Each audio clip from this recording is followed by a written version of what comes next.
Dengan dipimpin langsung Wali Kota Palembang Harno Joyo, pemerintah Kota Palembang pada Senin pagi 10 Juli 2023 melaksanakan pengukuhan jabatan pimpinan tinggi JPT Pratama, peresmian CPNS, pengambilan sumpah janji PNS, dan pelantikan P3K Formasi Tenaga Kesehatan Pemerintah Kota Palembang di halaman rumah dinas Wali Kota Palembang.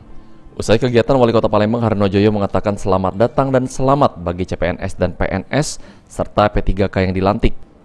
Kegiatan ini sesuai dengan keputusan Menteri PAN-RB nomor 588 tahun 2022 tentang penetapan kebutuhan ASN di lingkungan Pemkot Palembang tahun anggaran 2022. Dalam kesempatan ini setidaknya dilantik 4 orang CPNS, PNS 72 orang, dan P3K sebanyak 155 orang.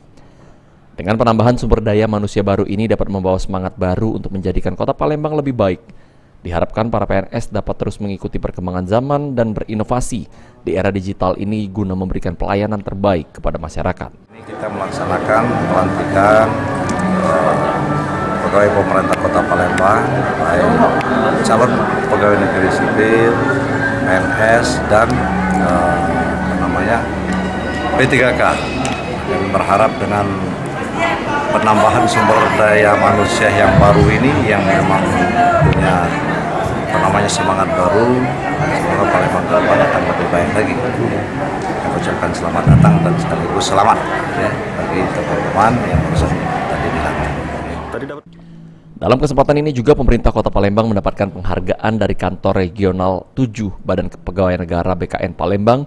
Kepala Kantor Regional Kakanrek 7 BKN Palembang, Margi Prayetno, menjelaskan penghargaan yang diberikan kepada pemerintah Kota Palembang adalah hasil evaluasi manajemen ASN dari Rakornas seluruh Indonesia. Pemkot Palembang sendiri mendapatkan 3 penghargaan tentang pengelolaan ASN. Seluruh Indonesia, baik dari kabupaten, kota, provinsi maupun juga dari pemerintah pusat, kementerian dan lembaga.